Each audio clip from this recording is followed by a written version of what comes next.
OTS News, my name is Mean Marky D. Pile driving geeks. Since 1973, the biggest mark in the IWC. Sources have confirmed that everybody inside the OTS venue was worrying about my whereabouts for the AEW Dynamite review on Wednesday night. And I can confirm that I did not show up to work on Wednesday night. I sat home, depressed, because I went up to the new blonde secretary that we just hired here at the new studio named Tony. I went up to her and I asked her out on a date. And she said no. I went up to her and I said, hey, yo, honey, listen to me. I see the way you're looking at me with those eyes. I want to see what type of assets you're working with. And I know the way you're looking at me, you really want to know what the D in Mean Marky D stands for. Needless to say, I was turned down from this date by Tony. And then Dana Brooke has the goddamn balls to come up to me and tell me that Mr. D, maybe your approach was a little bit too hard. Then I looked at Dana Brooke and I told her, listen, bitch, get the fuck out of my face, just like it's very hard for you to actually go and learn how to wrestle. So I walked downstairs, I didn't even get into the car, I walked home in the rain, depressed. I ordered Chinese food, and I sat in my luxurious apartment all by myself because I got turned down by a date from Tony. Even Mean Marky D can't win them all. And I'll tell you what, ladies and gentlemen, I'm not giving up. I'm gonna get what I want because I always do. Anyway, we will be right back with OTS News after this small musical commercial break.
and gentlemen, welcome back to OTS News, and what you just heard were the sweet sounds of Carl Casey and White Bat Audio. That one was called The Showdown. Sources indicate that many in the IWC would love if JT from New York actually addresses all of the releases that happened this week from WWE following a successful WrestleMania 37. Some geeks in the community are crying that Billy Kay and Peyton Royce got fired. Oh my God, what are we gonna do with our lives? Let me tell you something, people. Billy Kay sucks, okay? JD Scotts wrestle better than Billy Kay. Billy Kay and the fact that she's in the sport of professional wrestling is an embarrassment to professional wrestling. I'm sorry. I just had to get that off of my chest. But I'm sure JD tonight will mention something because it is indeed big news. Also tonight on SmackDown, we have the follow-up to WrestleMania 37. What will happen next for the WWE Universal Champion, your tribal chief? No, I'm not talking about JD. Roman Reigns. What's next for Reigns? What's next for Bryan? And what's next for the old man Edge? We will find out tonight. Tonight's drink special at the bar, ladies and gentlemen. This is a special one tonight. We got the rated R rye old fashioned. Now, if you don't get that innuendo, I don't know what to tell you, folks. Rated R, old fashioned Edge. Come on. You don't like it? I shouldn't be a stand-up comedian. Anyway, go get yourself one, man. If you want to feel like a 50-year-old aging legend who doesn't deserve Universal Championship matches, this one is for you. And tonight's special coming out of Titus Catering, and ladies and gentlemen, we are going Australian. Because, Billy Kay got fired. We gotta celebrate Billy Kay being terminated from WWE. Titus has seared kangaroo. Am I reading this right, Dana? I didn't even know we had the budget to go get seared kangaroo. Titus is doing it big tonight. My God, man.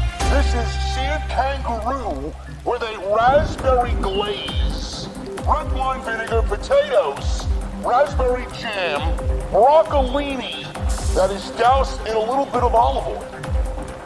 I don't know, man, that sounds delicious. If you ain't inside the venue tonight, man, I don't know where the fuck you are and what you're doing, but you gotta come and get these fast. I would imagine it's gonna hop away just like Billy Kay hopped away from WWE and now is standing on the unemployment line. Was that too soon, Dana? Now, who gives a shit what you have to say, man? Listen, I know you wanted chicken breast, right? Just like what happened at WrestleMania, but anyway. Enough of me making nipple jokes about Dana Brooke and Nancy Rose. We could be here all night talking about that shit. But ladies and gentlemen, the show's about to begin. This is your SmackDown post show with your host, JT from New York. What other fucking podcast is gonna be serving seared kangaroo inside their venues, man? Who else even has a venue?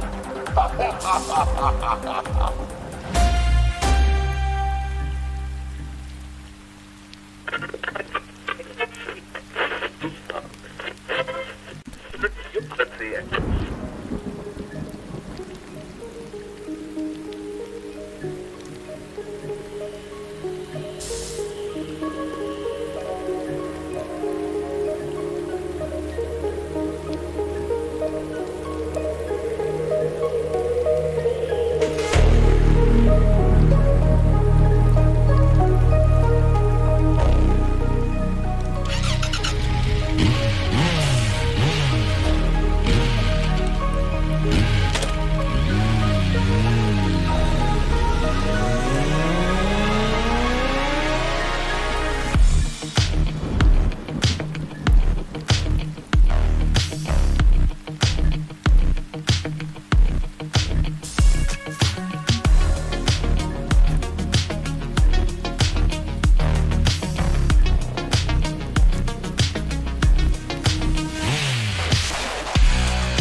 What type of WrestleMania Fallout show was this tonight? We are live, man!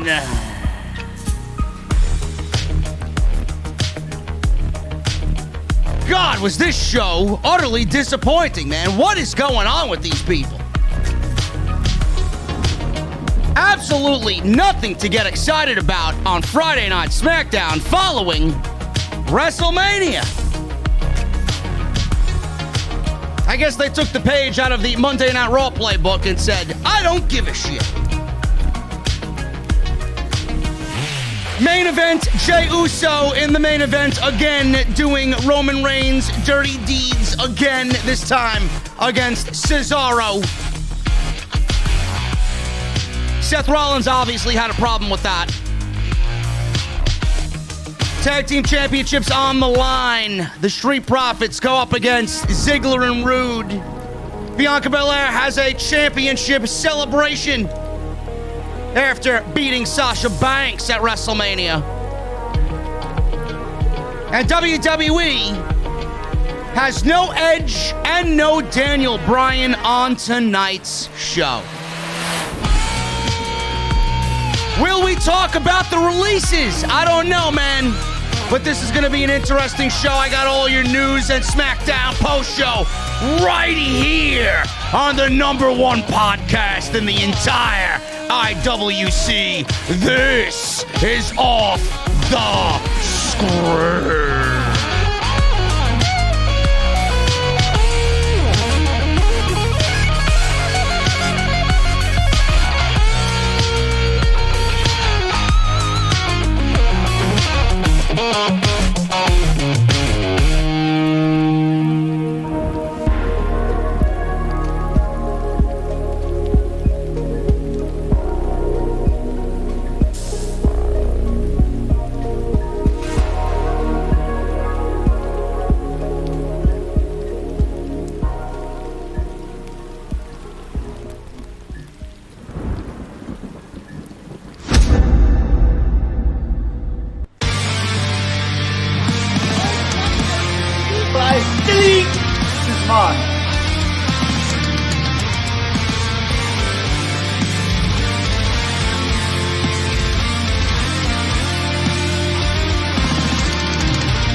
What is going on, guys? Thank you so very much for joining me right here on Off the Script. This is your SmackDown post show for April 16th, 2021. I am, of course, your host, JD from New York. Tonight's show sponsored by Bellway Fiber. If you guys want to get rid of a few of those pesky pounds, Bellway Fiber is your #1 go-to, man. Get Bellway.com. You guys are going to use code SCRIPT20 to save 20% off.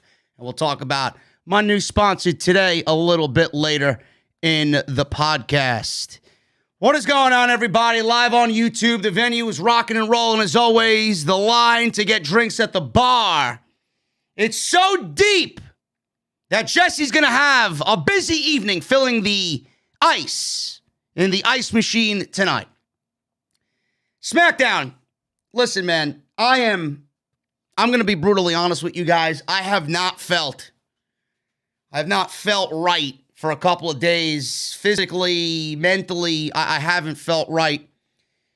It's WrestleMania season, and this schedule is already getting to me, man. I am wrestled out. I am still recovering from WrestleMania weekend. Believe it or not, there's just a lot.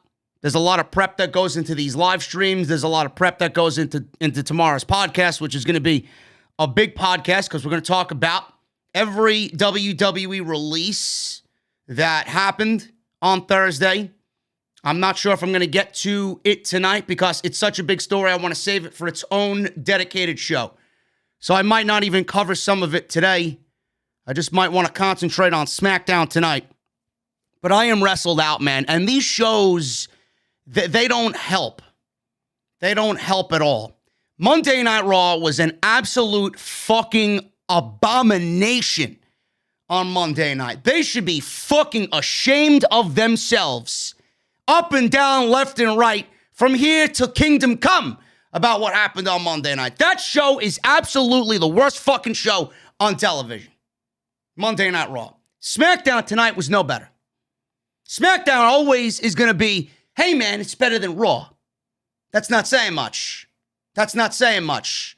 My cat's shitting all over the fucking floor earlier in the evening is a lot better than Monday Night Raw. Missing the litter box is better than Monday Night Raw.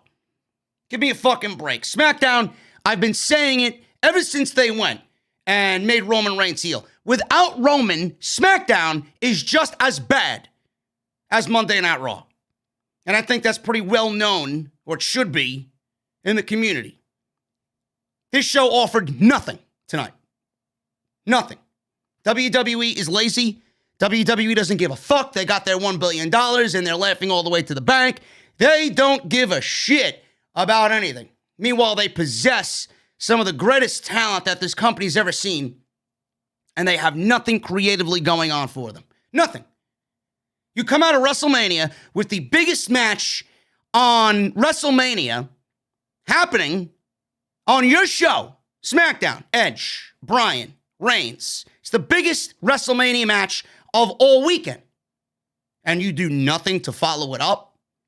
There's no Bryan. There's no Edge. Why? Where are they? Why is anybody taking weeks off here when there's a story that needs to be explained there? Roman Reigns was the only one that really mattered on this show again. And now WWE's finally doing the right thing in pushing Cesaro. It's great.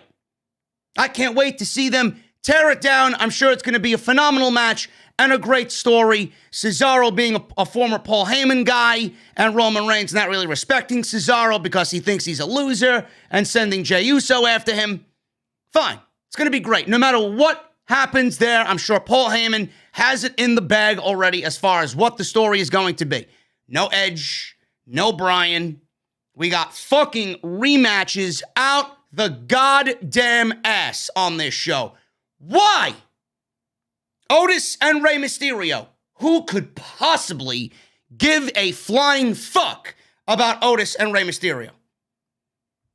I mean, haven't we been through this for months now and you're still booking these two in matches? Shouldn't it have been over after the Fatal 4-Way on the pre-game show or the SmackDown WrestleMania edition last week? No, but we got it again. As if it's not going to end anytime soon. Sami Zayn versus Kevin Owens. Why are you giving me that match again? Following WrestleMania on a random edition of SmackDown. Isn't that better saved for, I don't know, WrestleMania Backlash? No, but you want to give it to us now, and then you want to give it to us then. What's the point? We've seen it so many fucking times. So many people are immune to seeing Sami Zayn and Kevin Owens in the same ring. People just accept it, willingly accept it, because it's something that's going to be good.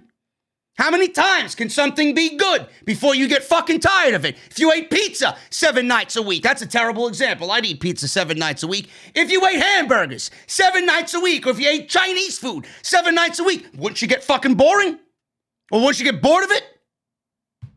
Give me a break, people. Give me a fucking break.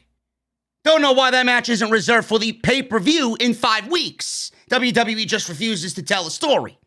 Maybe they don't have a fucking story. They didn't have a story going into WrestleMania, so what's the story coming out of WrestleMania?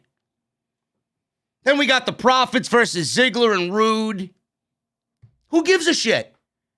I say it every week. No matter who wins, who's next?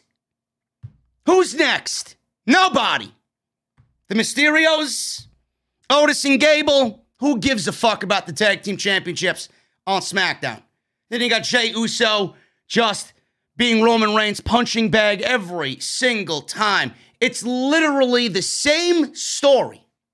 That's all it is. It's the same story with Roman Reigns. And I love Roman. I've been a huge advocate for this to happen with the heel turn. He's easily the biggest heel in all of pro wrestling, the best heel in all of pro wrestling right now. There's nobody even close. But if WWE is going back to the well with Jey Uso and having Cesaro go through Jey Uso, how many times have we seen this before with everybody else that Roman's been in the ring with? You mean to tell me you can't come up with another story for Roman Reigns and Cesaro to meet one-on-one at pay-per-views? You got to have them go through Jey Uso? Why does that need to happen? Where's Jimmy Uso? I heard he was cleared. Why isn't he back in the fold? Makes me think that he's not coming back at all. This show was fucking trash. Rematches. I don't know what's going on. I don't know where the lack of creativity is coming from. Actually, I do know where it's coming from, but I don't know why following WrestleMania.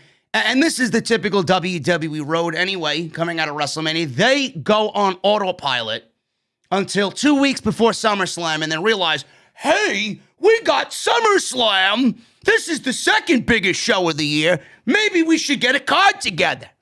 What have we done in the last 8 weeks? Yeah, we'll just rerun that at SummerSlam. And then they go on vacation till Royal Rumble.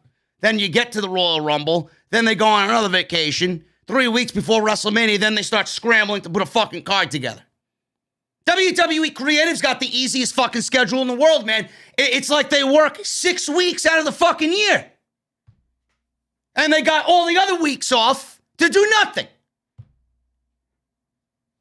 Show is fucking awful, man. If you enjoyed this shit tonight, you may be as dumb as I fucking think the IWC really is, man. What a piece of shit. Tired of this fucking mediocrity, man. I really am.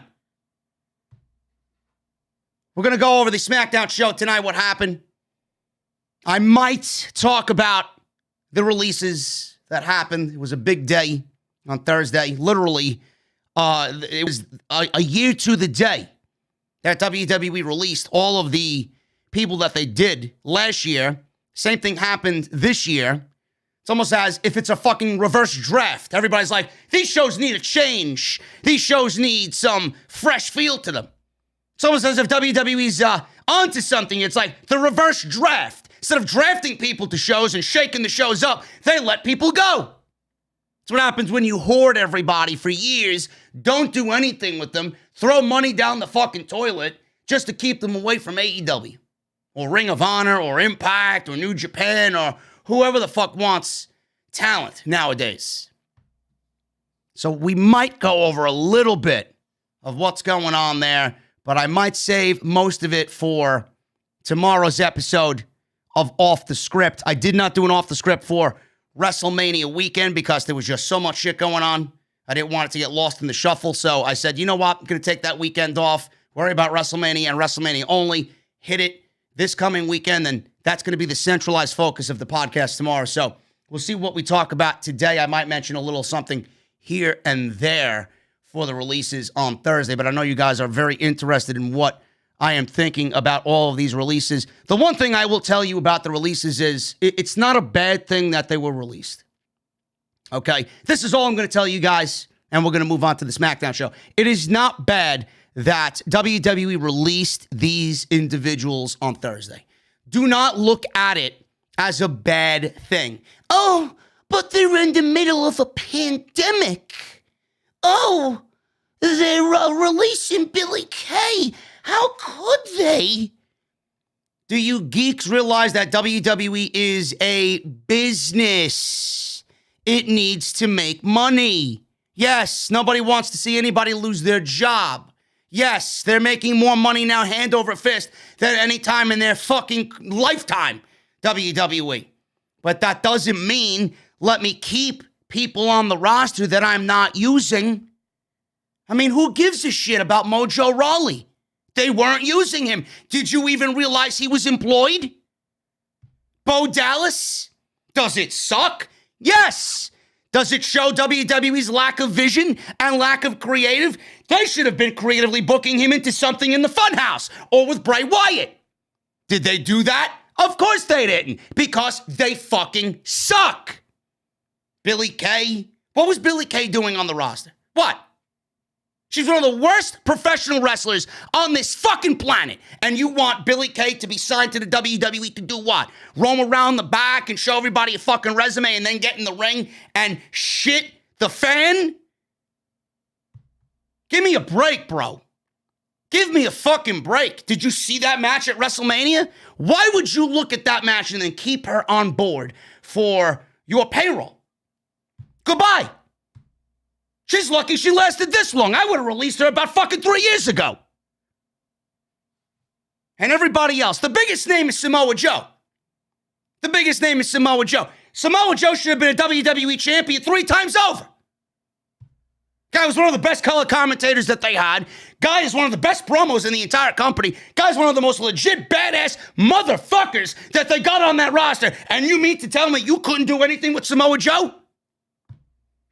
Now, we don't know Samoa Joe's full story. We don't. For all we know, Samoa Joe wanted to wrestle. For all we know, WWE said, fuck you, Joe. We want you to do commentary. And they didn't even allow him to do commentary because they pulled him off commentary. What are you going to do with me? Are you going to let me wrestle? I don't got a commentary job anymore. No, you can't wrestle. Fuck off. Release me. Might have been the exact thing that happened. But did they fuck that up? Absolutely. This is a business. You don't think these people are going to find jobs elsewhere? We're going to talk about where I should, or where I think they should go. But this is a business. Why are you wasting money on talent that's not even being used? Tucker Knight? Does it suck that they broke up Heavy Machinery? Of course it is. Of course it sucks. It's a terrible decision. But what was he doing? You want to keep him around to do what? Pay him to sit in catering? You got to understand, folks, this is a business. Cut the fat. If you ain't using it, get rid of it. Somebody else will gladly come along and take WWE's junk. And who knows? They may be better off for it. Do not look at this as a bad thing. Do not. Look at what happened to Matt Cardona. Look what happened to Kurt Hawkins. Look what happened to Heath Slater. They all found jobs, and they're happier than ever. Who's to say they won't ever go back to WWE again? I get it. These individuals, these wrestlers have fans. But you can't let your fandom get in the way of WWE doing business and saving money where they're not using this talent. They could put this payroll and this money towards other fucking signings or signees or something to make the show better.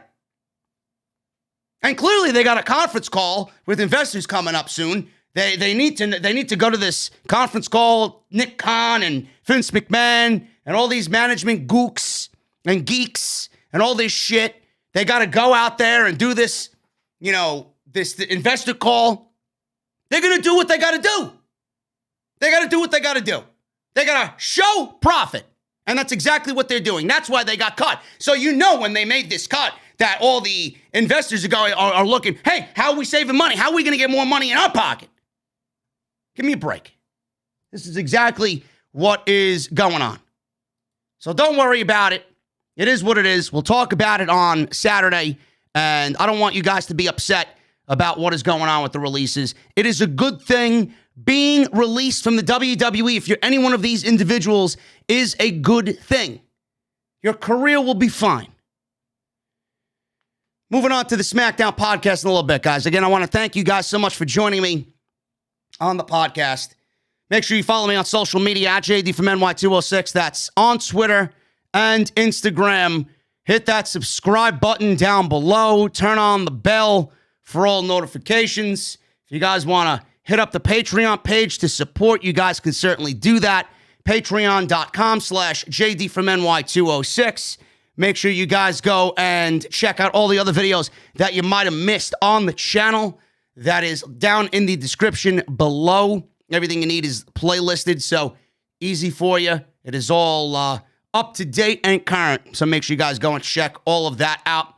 If you guys want to support via t-shirts and merchandise, you can certainly do that as well. That is bonfire.com for your t-shirts, the exclusive home of JD from New York, and mouthmasker.com. Make sure you guys go get your masks, mouthmasker.com/OTS for your white and your black off-the-script masks.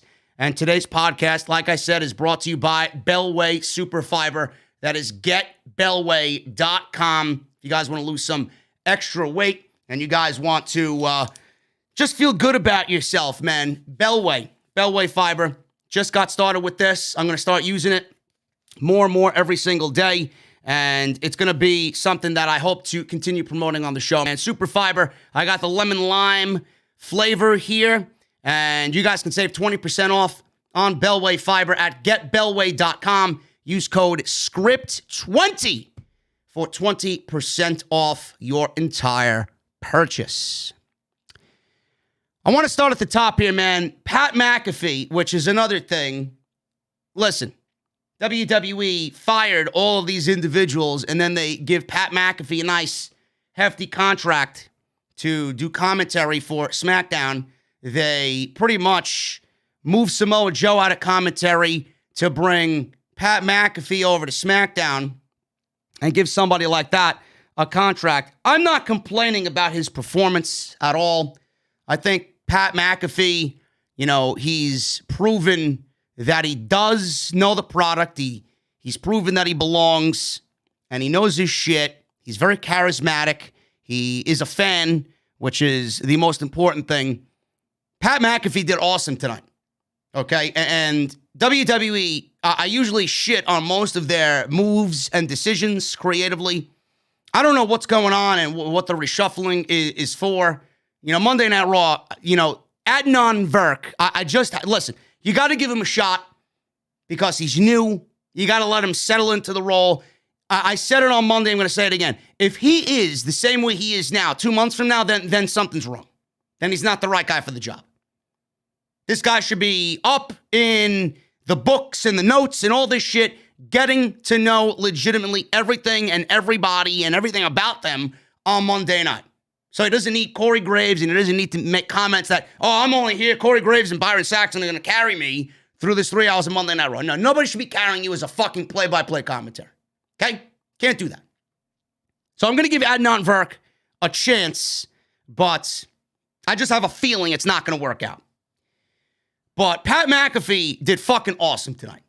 And I know why Pat McAfee is there. Pat McAfee is definitely going to be a little bit more of a mainstream mainstay on SmackDown. There's going to be a lot more people that know Pat McAfee, especially with his football ties on Fox going into football season. Hey, we got the greatest punter of all time doing commentary on SmackDown on Friday nights.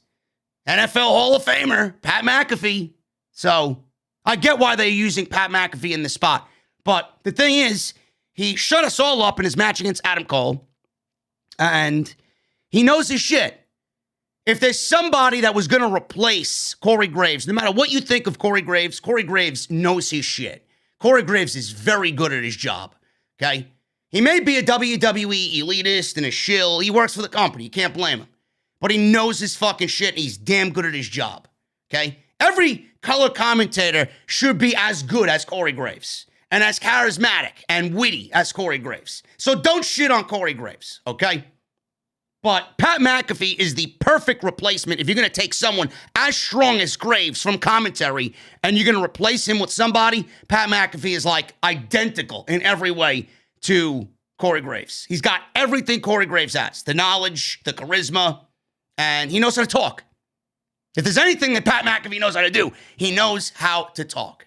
So he did great tonight. I'm very excited to see what he does and how he, I guess, matures in this role on commentary for SmackDown. So that was a good move by them. I really like that. Graves is on Raw with Adnan Virk, and we have Byron Saxton, who I think is fucking awful, but that's just me.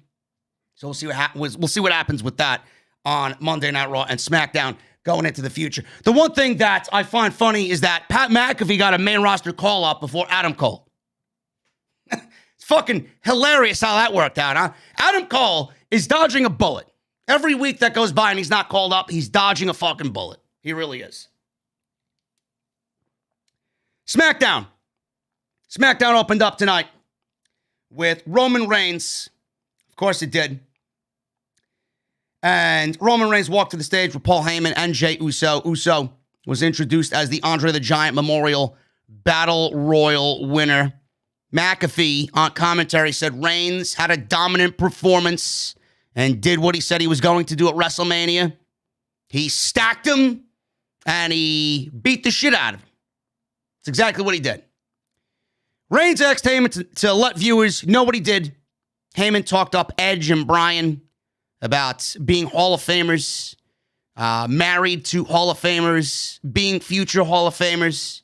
Yet Reigns pinned them both. Reigns says that they will probably never put him in a triple threat match again after what he did. He said he smacked them, stacked them, and pinned them 1, 2, 3. He said, then those Hall of Famers acknowledged him. He said, nobody is at his level. It's a legit shoot, folks. Roman Reigns doesn't say these things because it sounds cool or it sounds tough for the Roman Reigns character. Nobody is at his level. That is a legit shoot. He said they've fulfilled their obligation, so he told Heyman, Paul, I think we're done here. We did what we needed to do. We came here. We gave them our one segment. Go fire up the jet because it's time that we all get out of here. So nobody is at his level. Nobody's going to step up to the tribal chief. Cesaro came out. His music went off. He was dressed all dapper in a suit. Stepped onto the stage to his music. McAfee said people have been talking about Cesaro for a long time and about the potential that he has.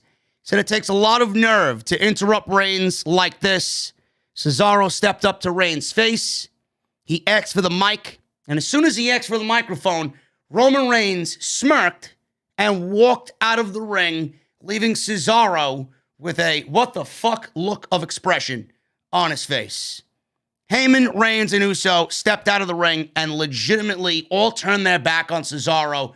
Reigns laughing up the aisleway, and they walked back into Gorilla, leaving Cesaro in the ring by himself. This was fucking great.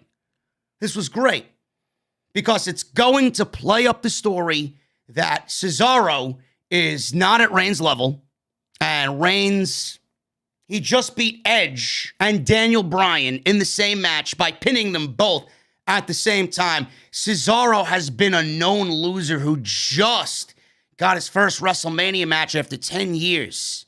A singles match at WrestleMania. First time ever in his career after 10 years. Roman Reigns is going to look at that and laugh.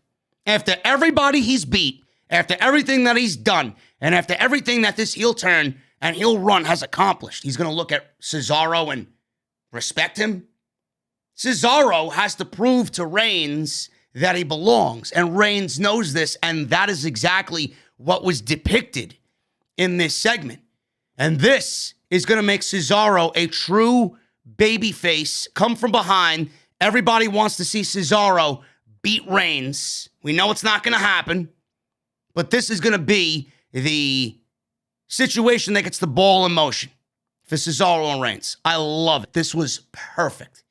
Everything that Cesaro's been through, Reigns walking away like that, that's better than anything Reigns could ever tell Cesaro face to face. This was fucking great. I love it. Absolutely love it. The one thing about this is I'm glad that Cesaro's finally getting some shine. No matter if he is there just to be fed to Roman Reigns, it doesn't matter. You guys should understand this by now. You know, I don't want anybody watching me looking at this. I don't really understand this. This is a very predictable situation. Why are they doing Cesaro and Reigns? Because Cesaro is going to be enhanced by being in the ring with Roman Reigns. Have you learned nothing? Why does Roman wear the golden glove? Because everything he touches, everybody that he's in the ring with, turns to gold. Cesaro is going to be no different. It happened to Edge. It happened to Bryan. It happened to Jey Uso. It happened to Kevin Owens. Shinsuke Nakamura. Doesn't matter. It doesn't matter. Cesaro is going to be the next in this line of people that have been graced by the golden glove. Cesaro is going to be better off for it. If you could get a couple of months out of Cesaro and Reigns for the Universal Championship and build him up as a credible threat, and Roman Reigns doesn't take him seriously, how much is that going to matter when the match actually comes? How much are those near falls going to matter when Cesaro brings Reigns to the brink of defeat, capturing that Universal Championship, but he's not going to do it. He's going to fall in the very end. It's all going to tie into being a fantastic story. And that's going to make Cesaro bigger than what he is now. Now, I don't trust WWE because Reigns did the same thing with Owens, and Owens kind of fell backwards. But that's more WWE's fault than it is Roman Reigns or Kevin Owens. More than likely, the same thing will happen with Cesaro.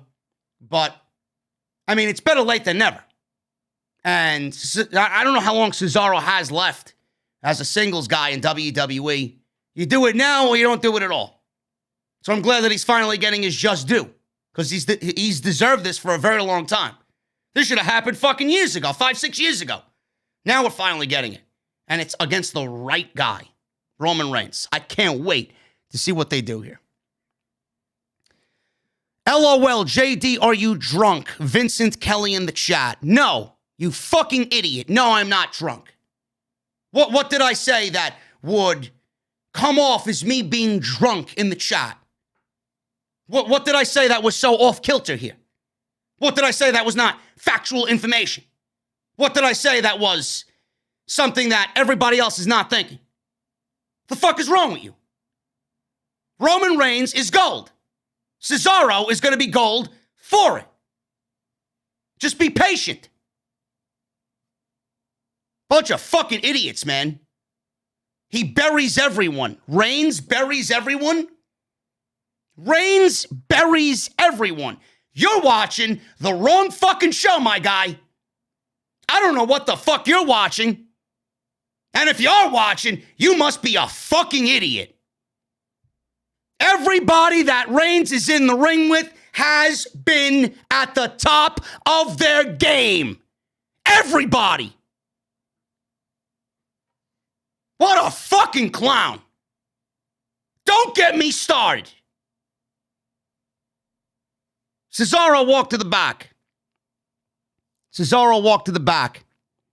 Walked up to Adam Pearce, Sonya Deville. They congratulated him on his WrestleMania win. He called Reigns a son of a bitch. Said nobody will stand up to him, but he's willing to do so. He said the title doesn't even have to be on the line. As Pearce seemed okay with it, Deville interrupted and said, I'll check with Reigns to see what he says. Pearce looked a little thrown off by this, and Cesaro was like, okay. You guys are in charge here. You make the matches. Why do you need to go and ask Reigns? I mean, Reigns is the tribal chief. You don't want to upset the tribal chief. You got to go ask him if it's all right. Reigns, listen, bro, I'm thinking about this. I want to run it by you first. That's the respectable thing to do.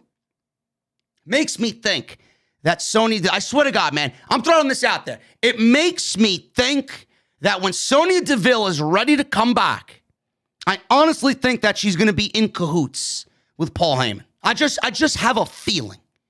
I don't know what gives me that vibe, but I listened to that and I got that sense from Sonya Deville. Let me go ask Roman.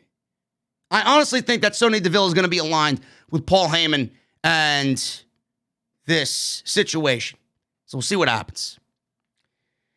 We go from Otis and Mysterio in the opening match. 3 minutes.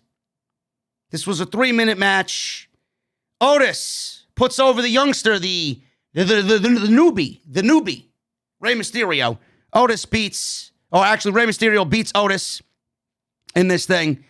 This was not bad for what it was. We got Otis went up top for a top rope splash. Rey moved. Good thing he did. He would have been flatter than a fucking waffle. Rey set up for a booyaka, 619. Booyaka, Rey Mysterio. McAfee says he's never seen the 619 in person and popped for it. Otis countered a springboard move by Rey, but Rey countered into a leverage pin for the 1-2-3. It was a crucifix pin off of the second rope. It looked beautiful. The pinning combination from Rey Mysterio on Otis looked really good. And Rey Mysterio finally got a fucking win after Otis and Gable squashed them a couple weeks back, consecutive weeks in a row. So good on Rey Mysterio getting the win here. Still don't know where it goes. And I would assume that Rey and Dominic Mysterio, after the Profits lost tonight, should be the next baby faces in line to get a tag team title shot at Dolph Ziggler and Bobby Roode for those tag team titles. So we'll see what happens there. But Mysterio beats Otis in 3 minutes. Otis was tweeting about Tucker Knight being released from the WWE. Tucker Knight went on a couple of tweets, rampage about Vince McMahon burying everything that he doesn't like and heavy machinery. He didn't really see the sense in breaking it up, and he was pissed off about it. Everybody was pissed off about it, man. Everybody that was a fan of what those guys did in NXT, everybody was pissed off about it. Everybody knew it didn't make any sense. Otis and Gable don't make any sense. They either like you or they don't like you. In this case, they clearly found nothing redeeming in Tucker Knight. And they found Otis to be the Shawn Michaels of the group. And Tucker Knight didn't last long. So I'll talk about that tomorrow. That was just a disgrace. It really was. An absolute fucking disgrace. Kayla Braxton. She went and asked Paul Heyman if Reigns accepts Cesaro's challenge. Heyman said, around there in WWE, they put smiles on the faces of Neanderthals like Cesaro. He asks if she has any idea of the star power that Roman Reigns possesses. He said the rain delay was actually tears from the angels descending upon Tampa over the beating Reigns was going to give Edge and Daniel Bryan. So Reigns walked out of WrestleMania as champion, and Bryan and Edge didn't walk out of WrestleMania at all. He said Cesaro has $1 billion body and a 10-cent brain. He said Cesaro is physically capable of being a worthy champion, but he is a joke.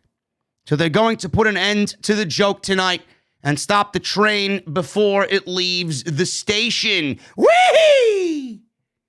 We're not talking about the Strowman Express, folks. We're talking about the Swiss Superman. He said they give Cesaro what he wants, a one-on-one match against Jey Uso in the main event against the main event. Jey Uso. I don't know about you guys, man, but I'm tired of the Jey Uso being a fucking lackey. Let's throw him out there and have him wrestle Roman's battles. Every single time. Every single time. They either need to add more people to do Roman's dirty work, or they need to be a little bit more creative where they don't have to book Jey Uso against every single competitor that Roman Reigns is about to get involved with over the Universal Championship. That's just a lack of creative in my eyes. It really is. Now, I get it. I understand it. I don't like it. We've seen it. It's the same storyline. It's just different people. Different people playing different roles. But Jey Uso is always that one big factor. Who's got to wrestle Roman Reigns? Well, it's this guy or that guy. It's this guy, but they first got to go through Jey Uso. We've seen it how many fucking times? You got to do better as far as creative there. And then no Edge and no Bryan.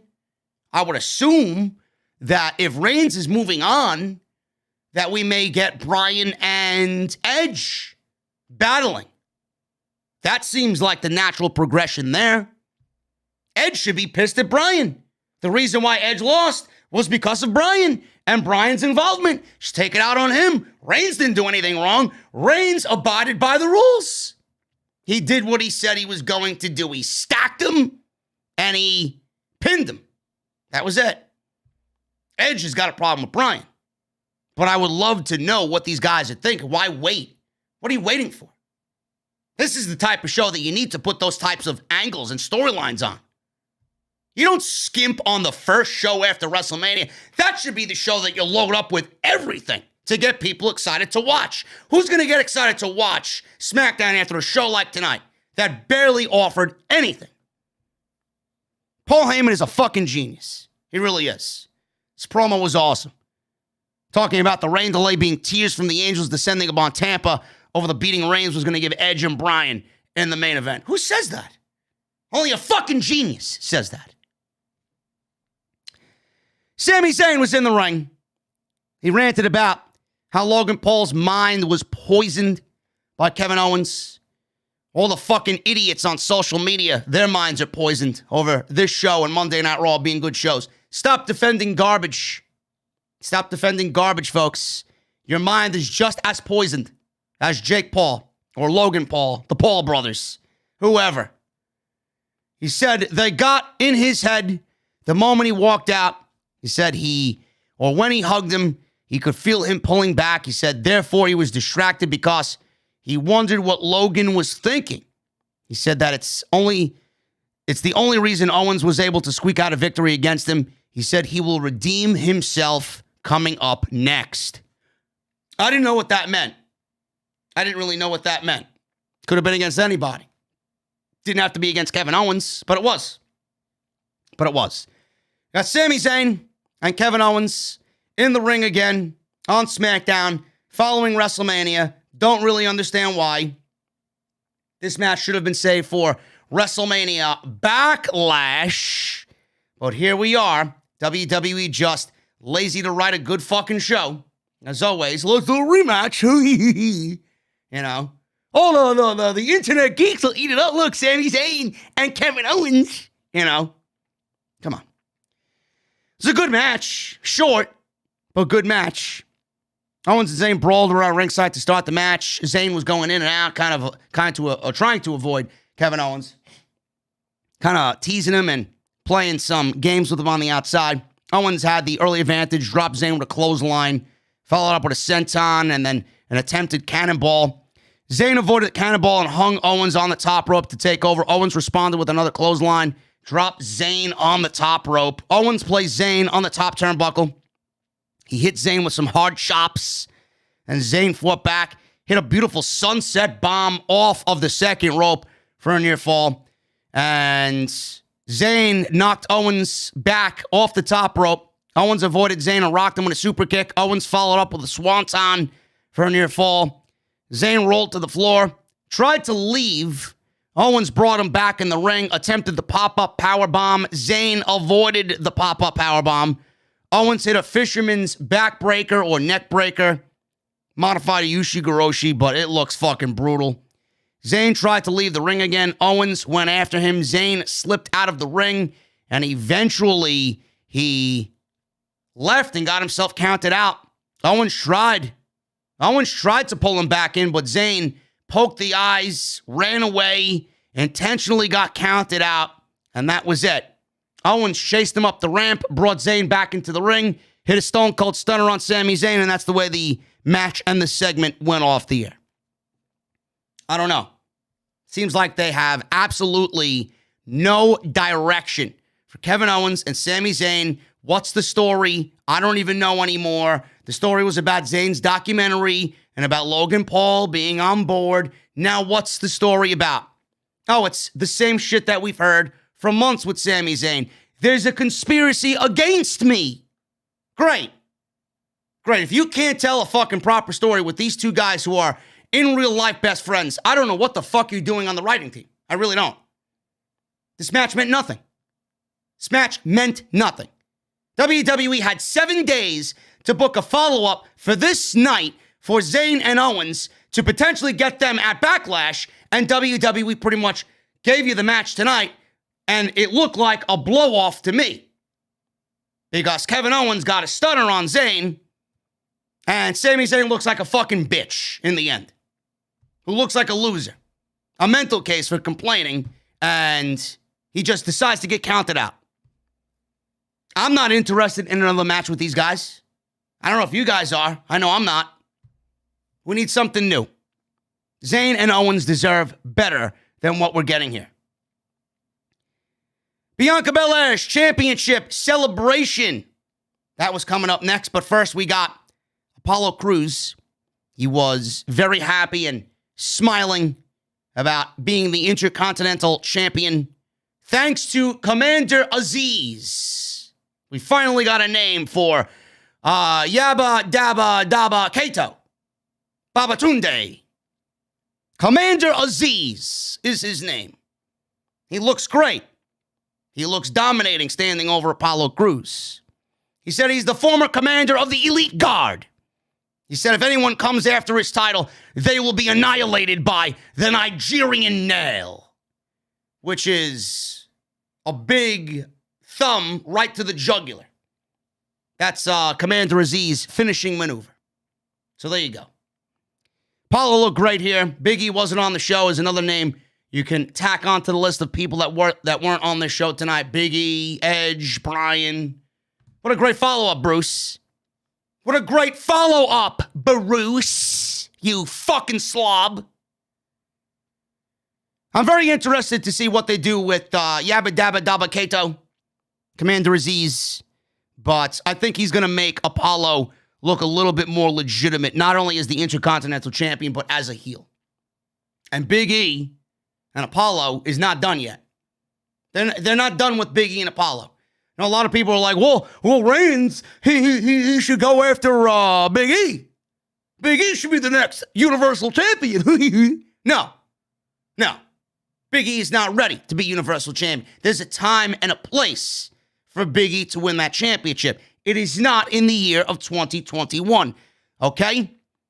Stop your raging hard on, tuck it back in your pants, and come back down to earth, okay? Big E is not ready in 2021. Maybe next year. Maybe.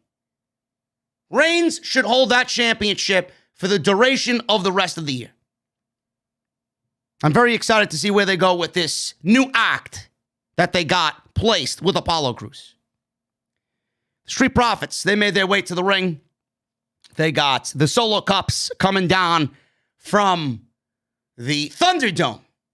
It's time to party on Friday Night SmackDown. We got Bianca Belair celebrating her SmackDown Women's Championship victory at WrestleMania. Before I do that, guys, I want to take a step away. I got to take care of my voice, man. I really do. My voice is still shot from the week. It really is. 10 straight days of streaming really does get to you, bro. It really does. I appreciate you guys hanging out with me, man. 1,700 inside the OTS venue tonight. Hit that thumbs up, guys. Let's try for 750 thumbs up on the channel. I would really appreciate you guys if you did that. So please go and hit that thumbs up and support the podcast. It's easily the quickest way to support the show. And make sure you guys follow me on social media at JDfromNY206. Super chats are open. We'll go over them and hang out at the end of the show. But I want to shout out my sponsor for tonight's show, man. Bellway Super Fiber. That's getbellway.com.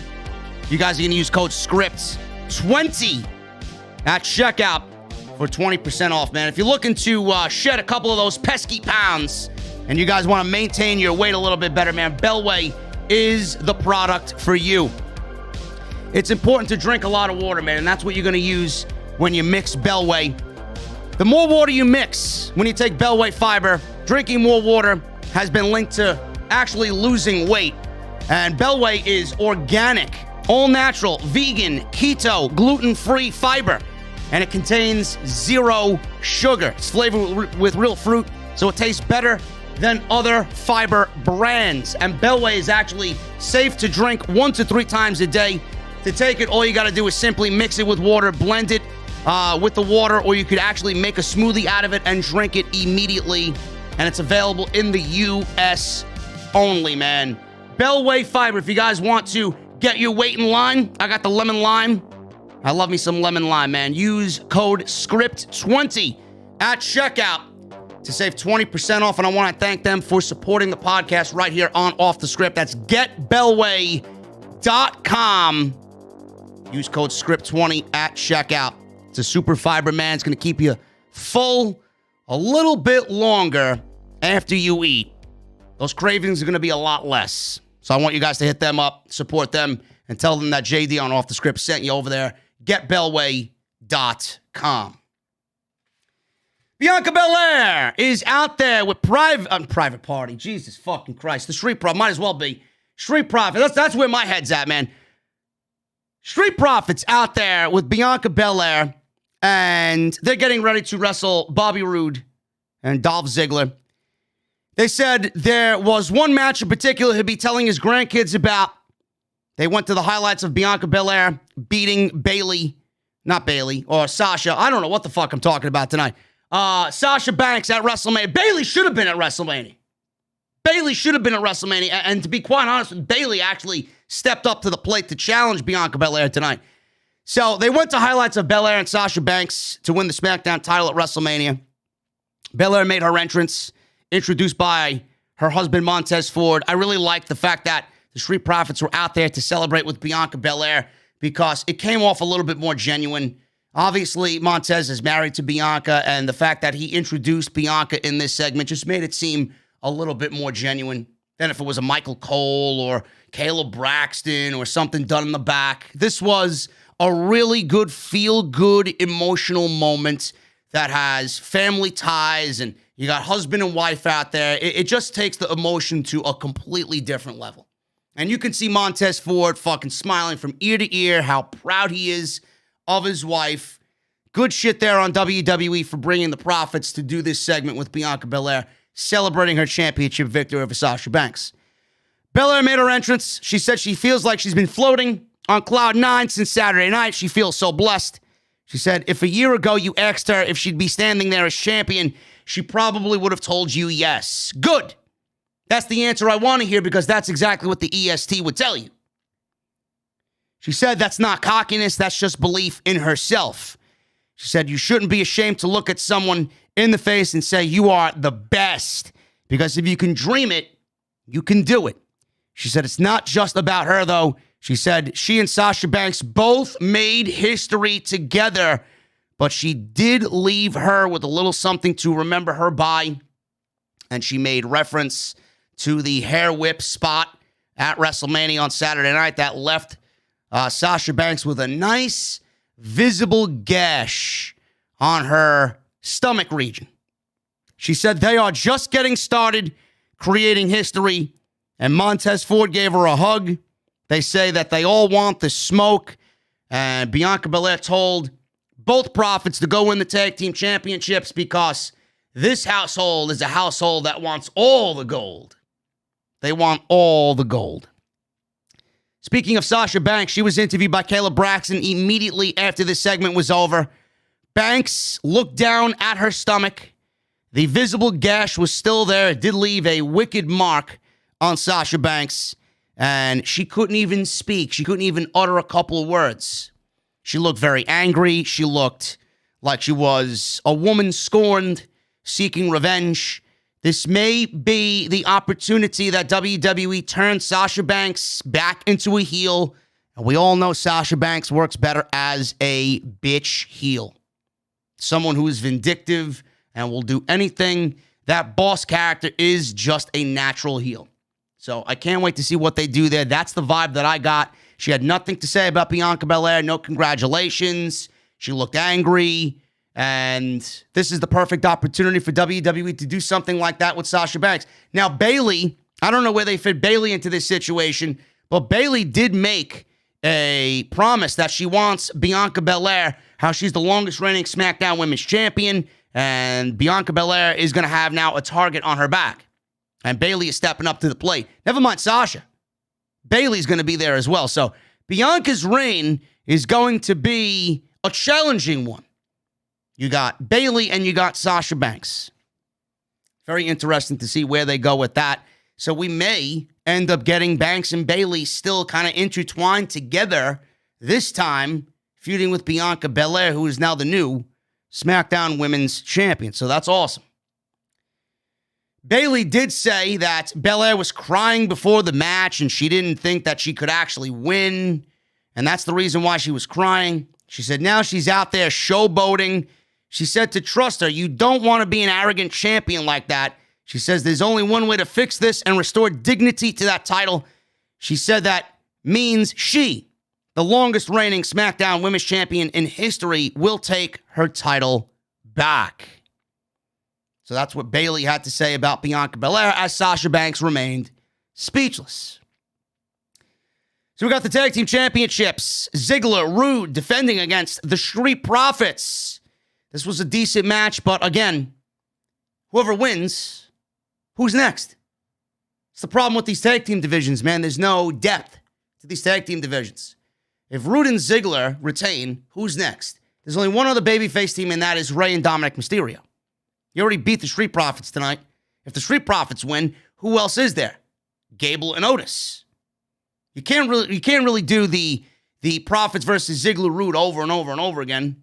That doesn't really make the tag team titles look good. So the tag team division right now is sorely lacking. Sorely lacking. But this was a decent match. Ziggler and Rude are absolutely coming into their own as a tag team.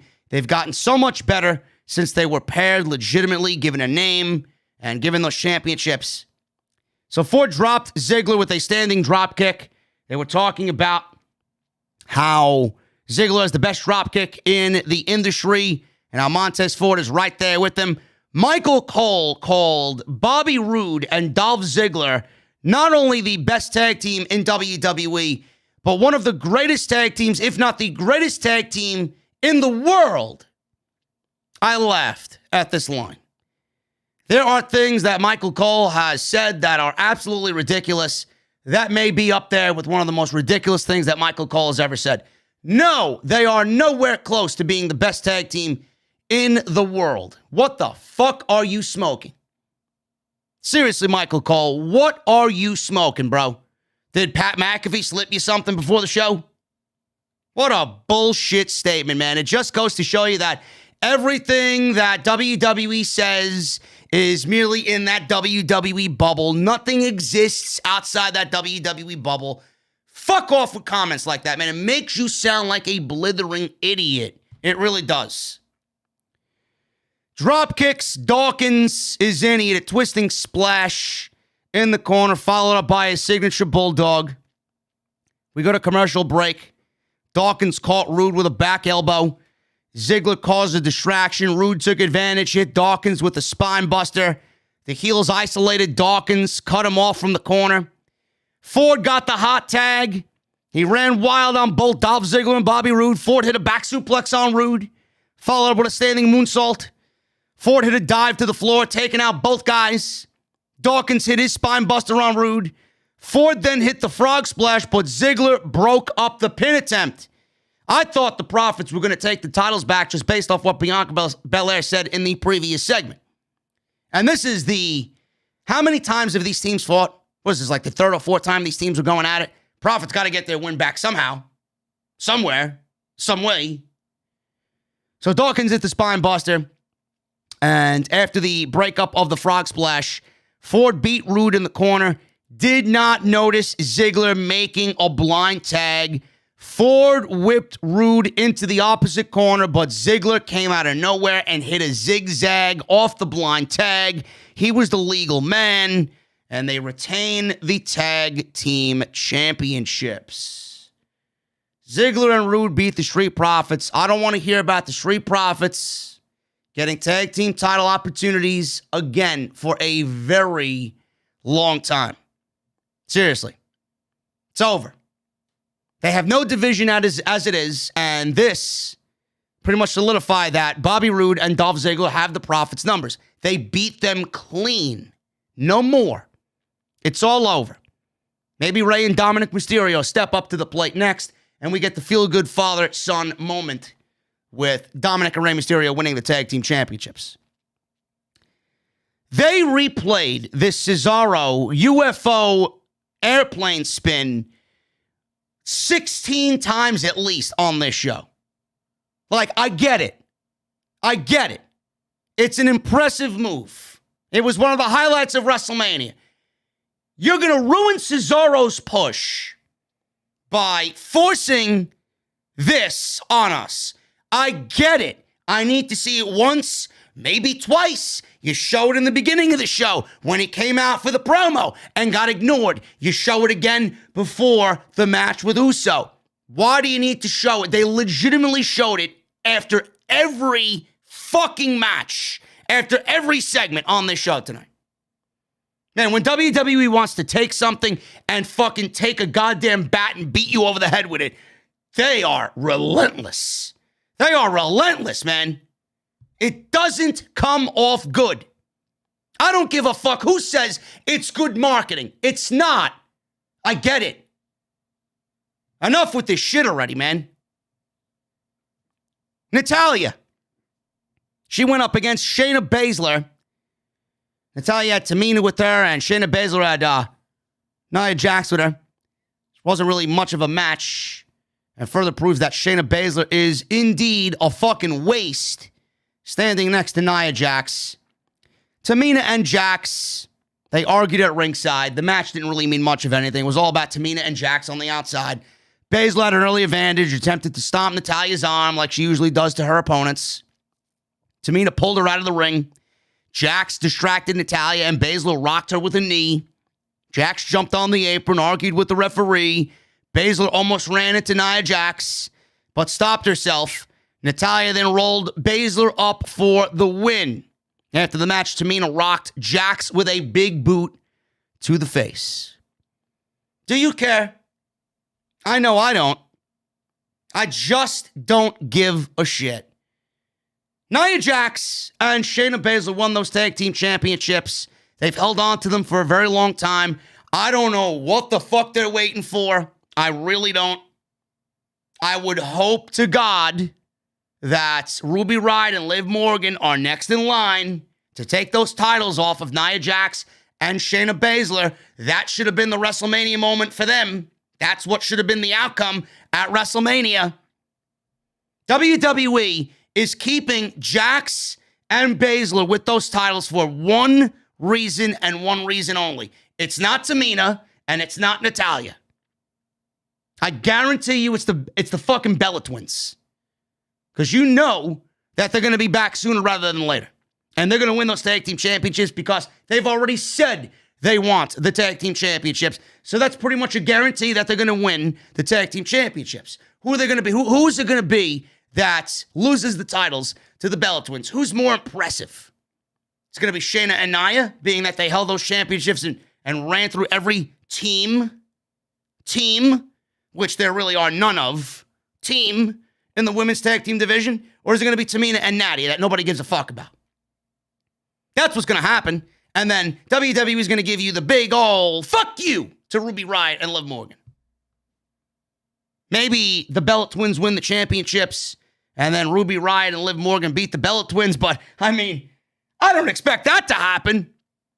Man, I'm fucking gleaming with anticipation about the fucking Bella Twins coming back. Who could possibly give a flying fuck about the goddamn Bella Twins? Really? Go dance on ABC. Go fucking have some more kids with Daniel. Get the fuck off my TV. Really. Nobody gives a fuck. Cesaro. Jey Uso. This was the main event of SmackDown tonight. Very good match up until the ending, of course. Cesaro has to get through the right-hand man of the Tribal Chief.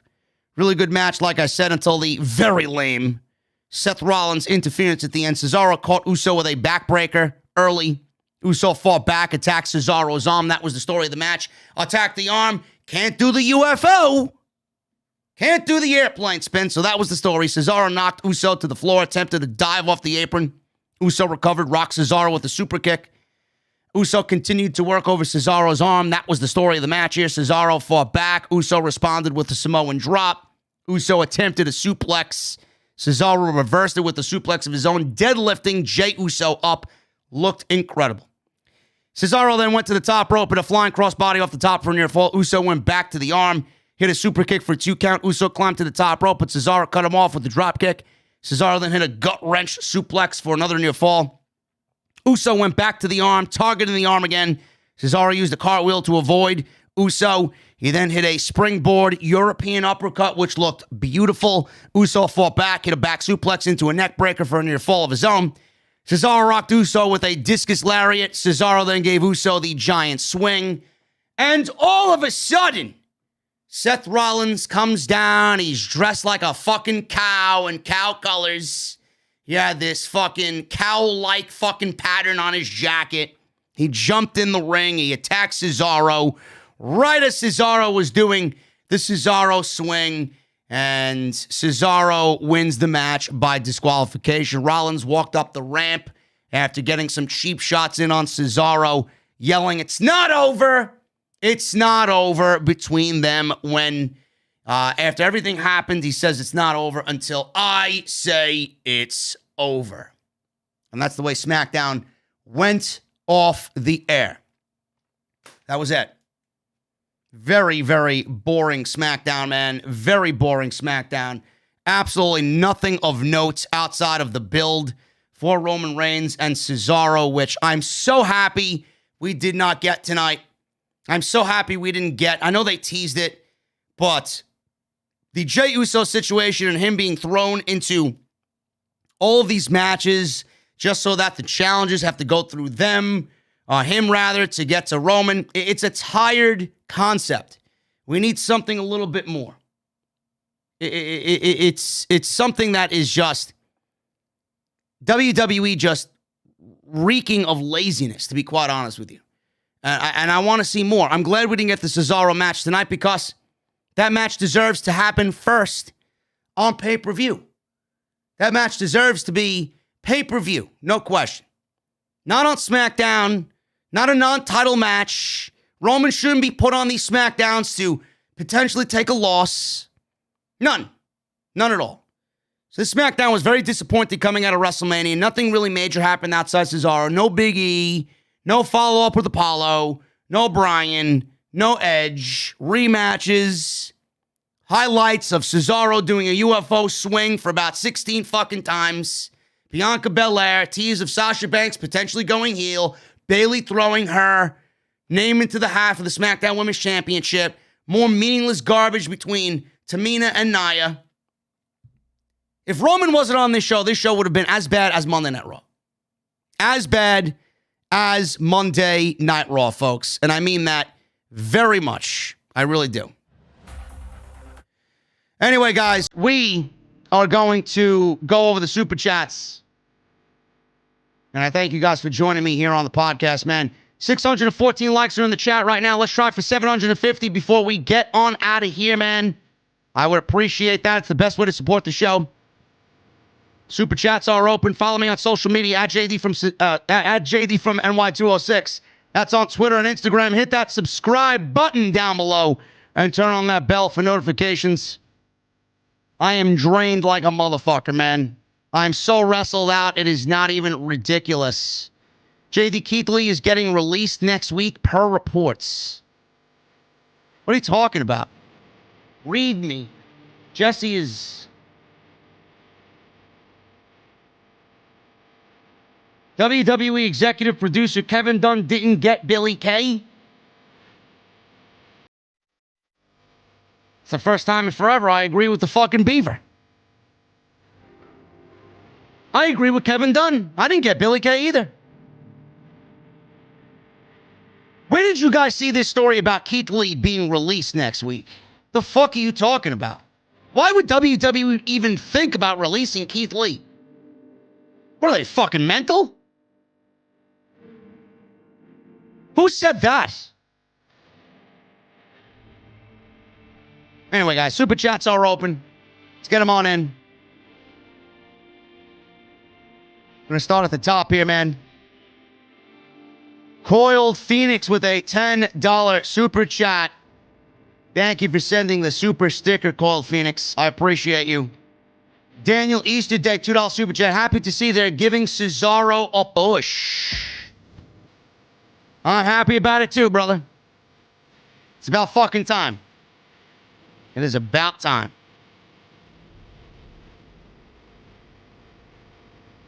Vinny Colombo with a $5 super chat.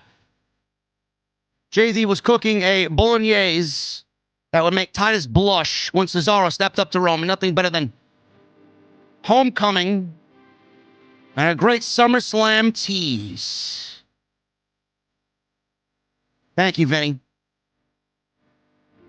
That bolognese sounds delicious, man. I'm not sure it would make Titus blush, though. Titus got that family recipe for his bolognese.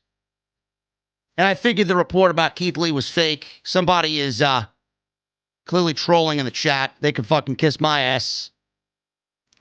TLG Kevin with a $4.99 super chat. Nah, nah, nah, nah. Hey, hey, hey. Goodbye to the moronics. Goodbye. No more garbage on WWE television as far as they are both concerned. I'm sure Peyton's going to end up in AEW with her husband, where, what's his name? Or what's her name, rather, ends up. Billy Kay. I don't give a shit whatsoever. Raging Girl Gamer. Jesse said he found nothing on Keith Lee. I figured.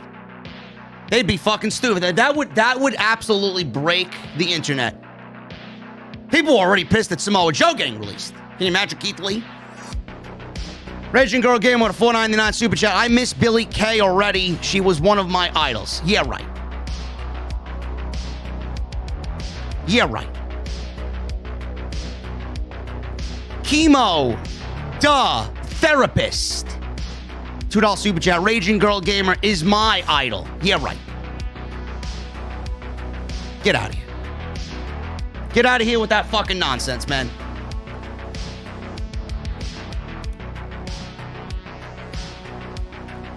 Furious Nation with a $5 super chat. What's up, JD?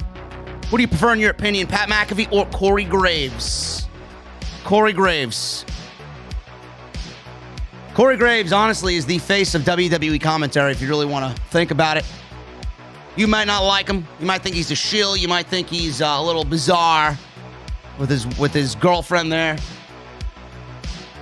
But he knows his shit, and he's got a great voice to back it up. Sandeep Singh with a $4.99 super chat. Hello, Mr. D. Very fan of Jinder Mahal. Want he to wrestle Roman Reigns. Much thanks, my friend. Sandeep.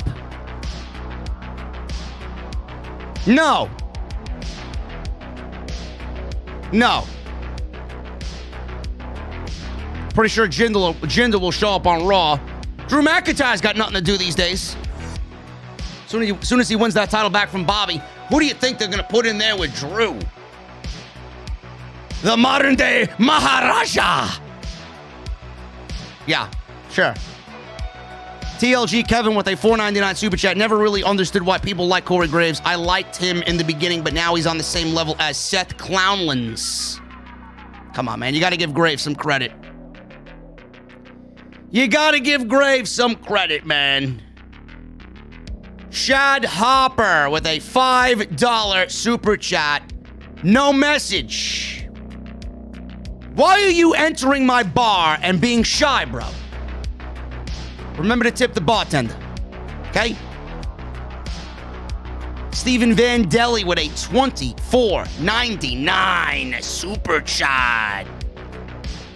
Vandelli. Pop open the Krug Grande Cuvée Brut because the drinks are on me. Today I turned the big 4-0, and I couldn't think of a better place to spend my birthday than with the OTS family. Vandelli, you are sitting VIP, brother.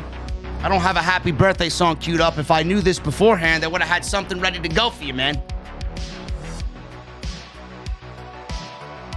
I gotta ask, did what's her name from AEW? The zombie girl there. Did she wish you a happy birthday?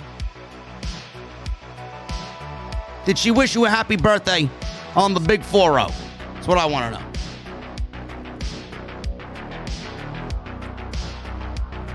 Logan McCall. $5 super chat. The Strowman Express is running wild this Monday on Raw. Whee! Fuck the Strowman Express. Everybody in the chat give birthday cakes to Vandelli for his birthday. Happy birthday, brother.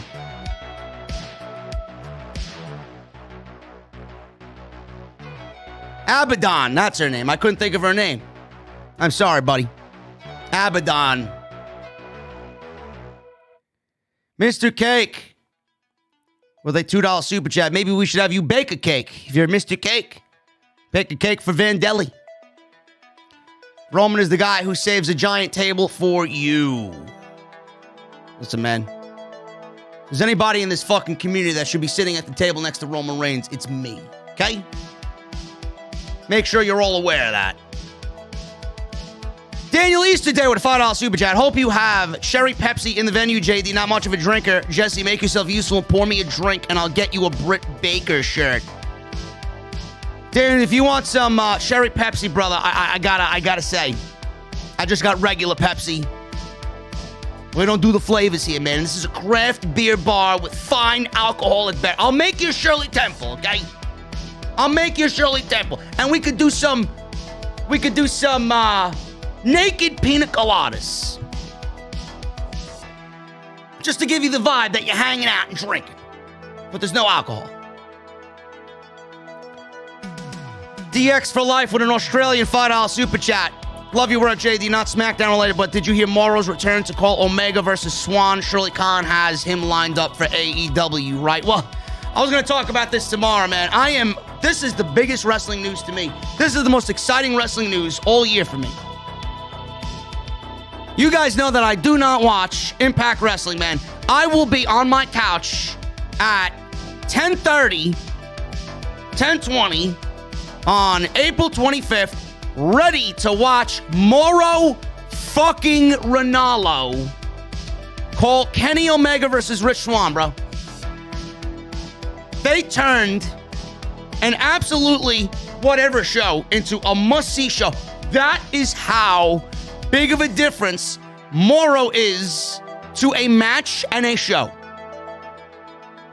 That's what he brings to the table. Do I think Tony Khan has him lined up for AEW? I do think so. I absolutely think so. If there's two people right now, 3 people in this industry that Tony Khan needs to go out and spend money on, Andrade, Samoa Joe, and Mauro Ranallo. That's it. You get Mauro on AEW, I guarantee you the legitimacy of that show is going to be brought up just by him sitting there. Laura Conway, $4.99 super chat. JD, you are awesome. Great review tonight as always. Thank you, Laura. Green Ghost, 2212. Yo, JD, you excited for your boy Ranallo coming back? Fuck yes. We're going to be hearing some Mamma Mia's next Sunday.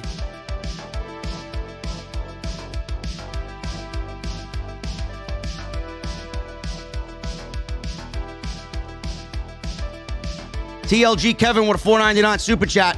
Since 2019, I found the one thing that kept me a wrestling fan and the best community on YouTube. Great review as always, JD. Keep it up. Thank you, Kevin. Appreciate you, brother. Jericho8131 with a $10 super chat. I'm going back a few years on this, but for one last time, as a tribute, may you do the Kevin Dunn Samoa Joe chicken sandwich impression. Had a Monday Night Raw bad type of day at work. I'm not really sure I remember the chickens. What is the chicken sandwich type of deal? Why did I mention Samoa Joe and chicken sandwiches?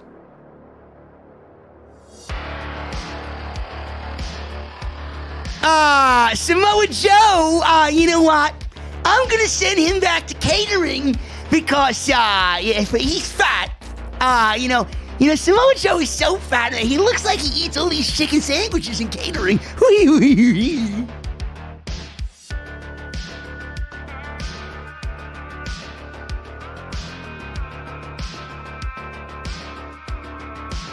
Samoa Joe looks like a chicken sandwich.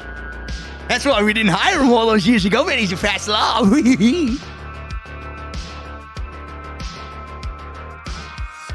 Simpson, Homer Simpson, $4.99 super chat. So Umaga's finisher makes a return.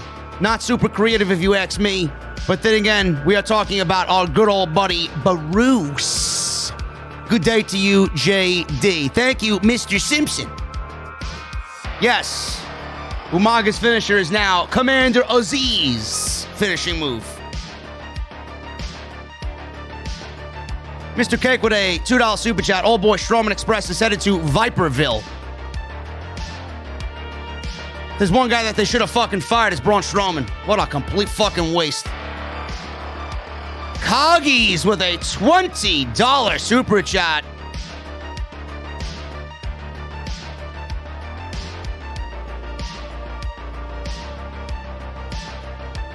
Dr. Coggy says chamomile and honey for JD tonight. You're doing God's work and we appreciate your tireless grind. Take care of you, bro.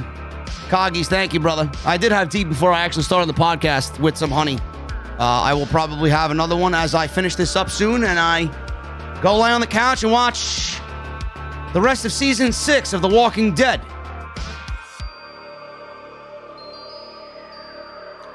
Thank you for the $20, brother. Appreciate you. Coiled Phoenix with a $5 super chat. JD, you should change your name to the Beastmaster because that's exactly what you are. Much love as always. The Beastmaster. I like it.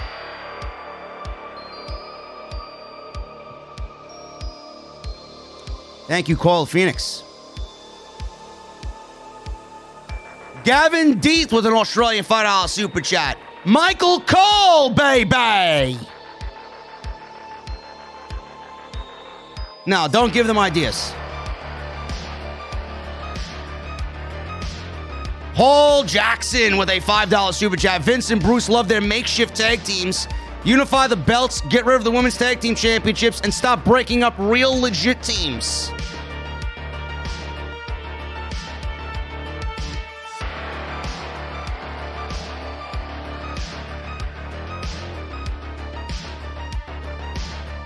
You know, Ray Steez in the chat. Get the fuck out, bro.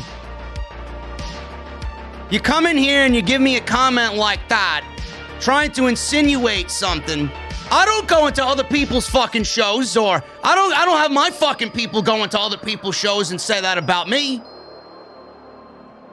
No, but you want to come in here and fucking use somebody that I actually love and respect as a way to fucking throw your fandom around. Get the fuck out of my chat. You fucking bitch. Okay?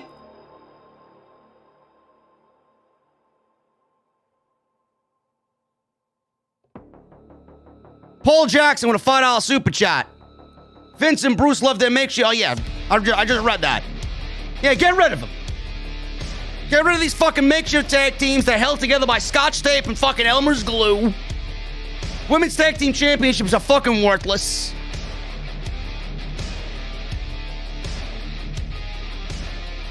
There's another one. You're really starting to piss me off, people. Mr. Magix, get the fuck out of my chat. JD, I think Michael Cole is better than Mauro Ranallo. Yeah. And your wife thinks my dick is better than yours. Get the fuck out of my chat. Go ask her. I was over there on fucking Saturday night. You fucking idiot. Yeah, get rid of these tag teams, man. Merge the fucking divisions, please.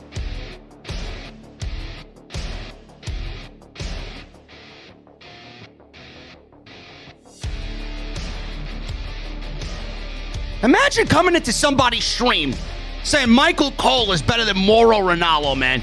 You must have the IQ of a fucking pencil with a comment like that. Are you fucking serious? I'm gonna say something to JD so he notices me. Look, Ma.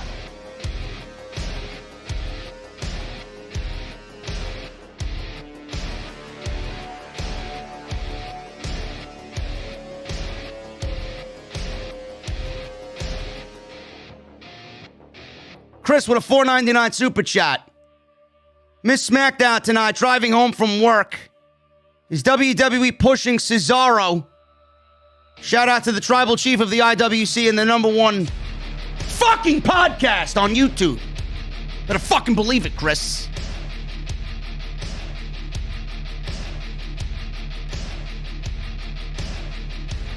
fucking great song right here, man.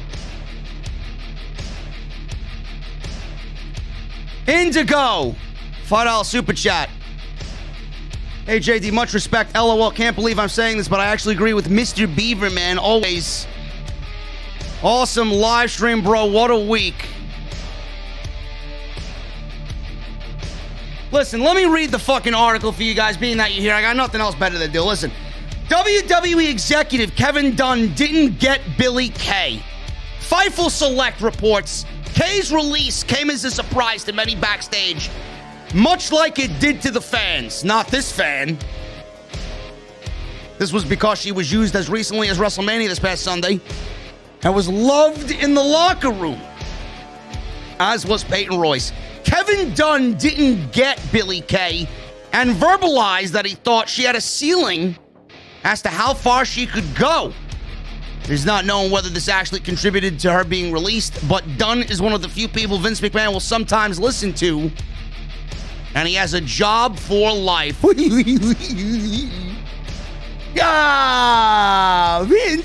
we need to get rid of Billy Kay. You know, she's taking up too much payroll. I need several new toothpaste.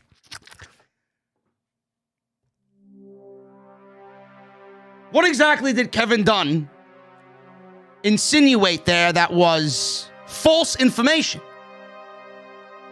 She had a ceiling. I don't like Kevin Dunn. You don't like Kevin Dunn, but we gotta admit, Beaver fuckface with the big teeth was right. He was right. What did he say that was wrong? She had zero ceiling. She had a terrible look. She's one of the worst professional wrestlers on the face of the planet.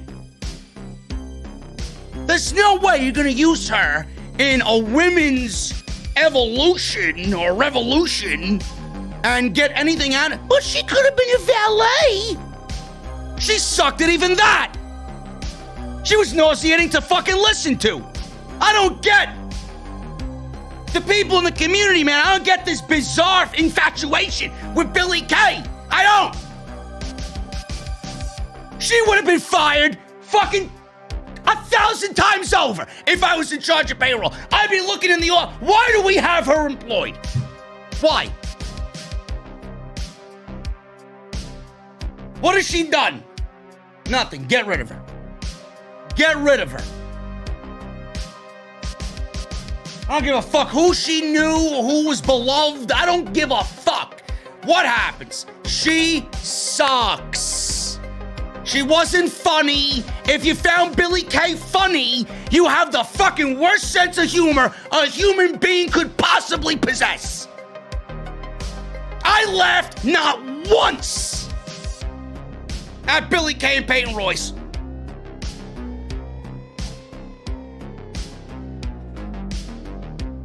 You fucking serious?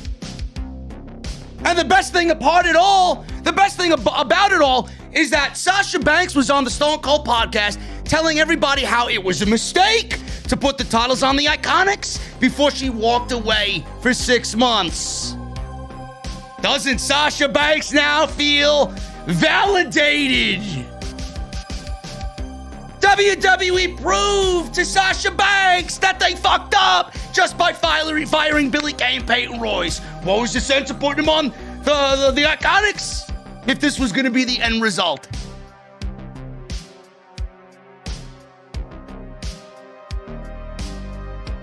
Fuck out of here, man.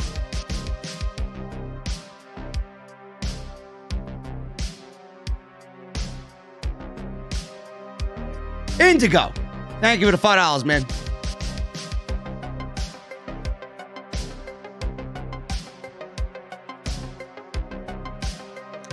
Theo with a $9.99 super chat. JD, I know this is off subject, but would you want to see a ladder match between Balor versus Omega versus Jeff Hardy versus Adam Cole? No. This isn't WWE 2K, bro. Shyla with a $5 super chat. Great show tonight. Get some rest, JD. You gave us amazing shows for the last few weeks. Thank you, Shyla.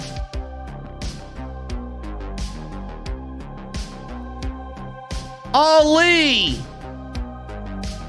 Sulivani with a $4.99 super chat. Hey, JD, I just want to say, do you think The Fiend will be better again? Like, I know he got buried. Can you give another chance? No. I shall not give The Fiend another chance. The Fiend sucks. The Fiend sucks. It caters to a bunch of 7-year-old fucking geeks. That's what The Fiend does. Clearly, WWE found no value in The Fiend outside of selling fucking masks. Shilling masks and gloves and fucking whatever else they're doing. Replica titles.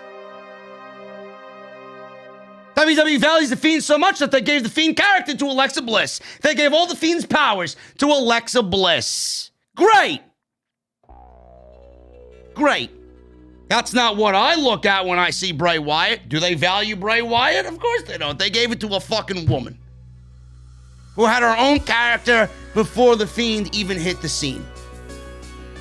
Great job there, Bruce. Rick O'Shea. JD Heyman and Uso need to stop playing games and just kiss.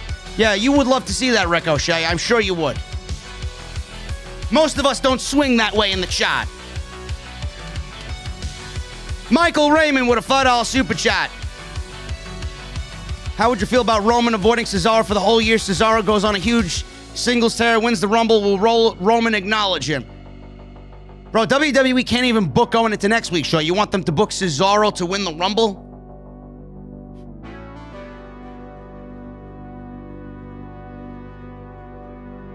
I like it, though. It's something that I would absolutely love to see happen, but I doubt it will happen. Jimmy Fingers 19 with a $5 super chat. Did Dolph Ziggler rob the Murder Hawk's ponytail closet? I have no idea, man. Why are you thinking about Lance Archer when looking at Dolph Ziggler?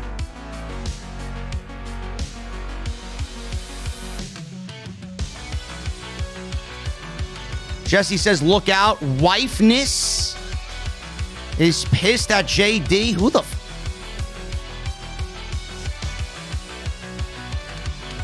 fuck is wifeness?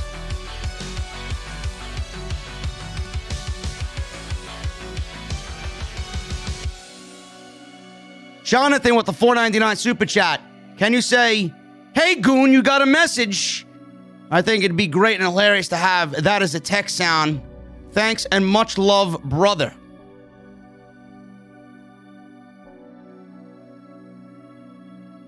Hey, goon, you got a fucking message.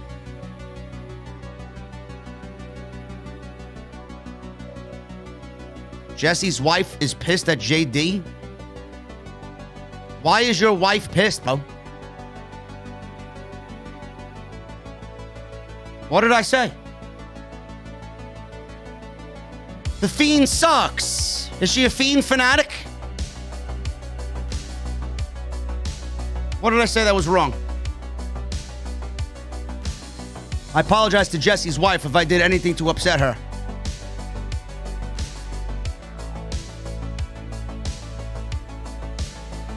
Ricochet, $1.99 super chat. Impact is tight. Get hip, brother.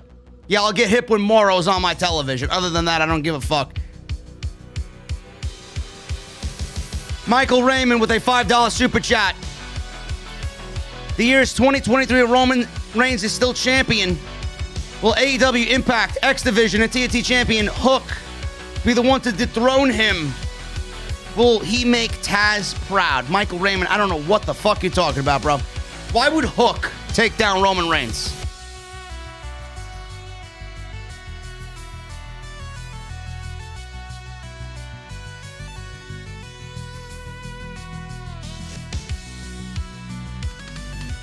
Antonio with a $4.99 super chat. Rebellion is on Saturday, not Sunday. Saturday, April 24th.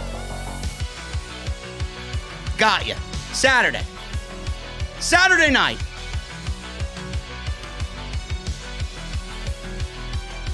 Ali. $4.99 super chat.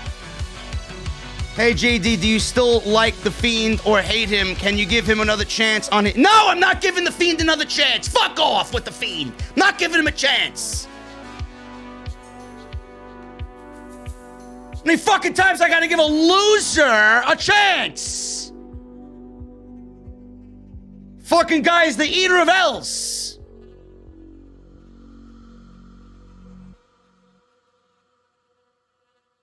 Why would I give him a chance? He got burned alive to come back and be distracted by a woman while eating an RKO and lost. The Fiend is a beta male cock. That's what he is.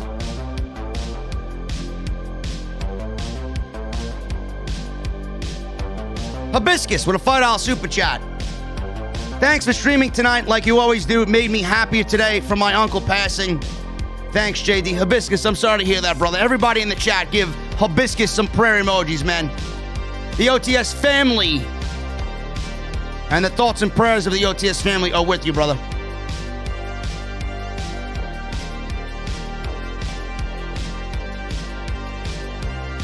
Jesse, will you tell me why the fucking wife is upset at me? What did I say? She a Fiend fan? Huh? Kelly with a $10 super chat. In the words of Arnold Schwarzenegger, hasta la vista, baby. Bang! Because the iconics, I mean the moronics, are terminated in WWE. Yes! Goodbye. Thank you, Kelly. Lance Lewis. Roman is Negan and Jey is Simon from The Walking Dead. Listen, if Roman is modeling himself off Negan, he's doing it right, bro. Coggies with a $5 super chat. Truth hurts business. OTS. New shirt. Let's go. I do need some new shirts.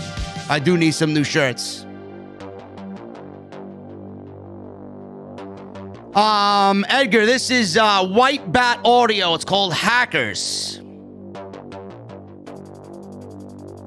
Court versus the World with a $1.99 super chat. Monday confirmed Charlotte watches off the script.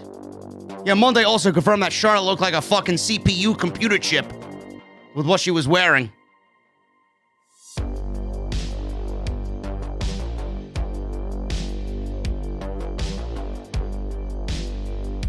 There were Japanese WWE shills in the chat saying colorful words in Japanese.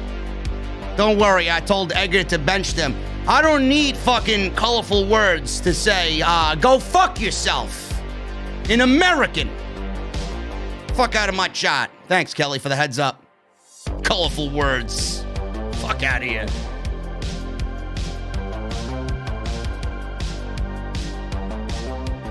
Antonio with the $4.99 super chat. Tony Khan idea to bring Morrow on calling the match for Kenny versus Rich Swann at Rebellion in April 24th, Saturday. Yes, it's Tony Khan's idea. Maurice Lionheart Jackson, a.k.a. the Prince of Love. I don't know what the fuck your name means, Maurice, but shorten that shit, please. $2.99 super chat. I wonder why they don't want to merge the divisions, because they're a bunch of idiots. That's why. Lauren Hutton with a $2 super chat. Most shocked about Joe and Mickie James's release. You. Yeah, Mickie James is another one that I would assume Tony Khan would pick up immediately. She could add a lot of value to that women's division, no question. Mr. Cake with a $2 super chat. JD, if you could swap a wrestler's style, who would it be?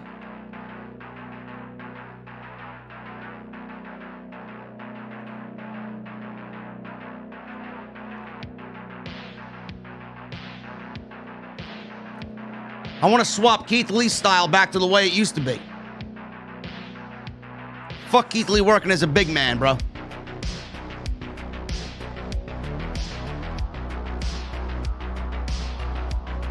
I like that. The truth hurts business. I like that.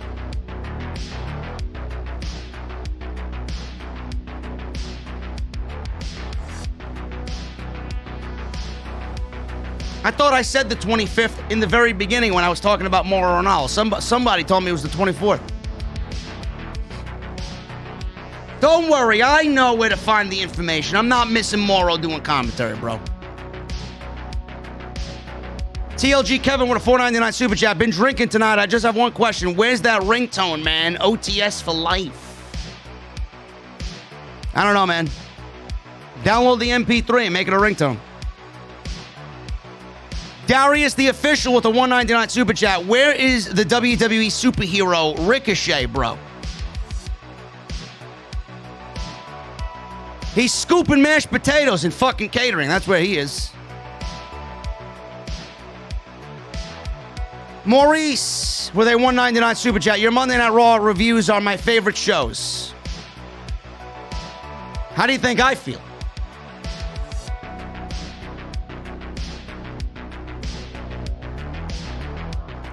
Kenley Pierre with a $4.99 super chat. Do you think Ricochet could be a guy that could beat Omega for the belt if he was in AEW? Throwing that out there.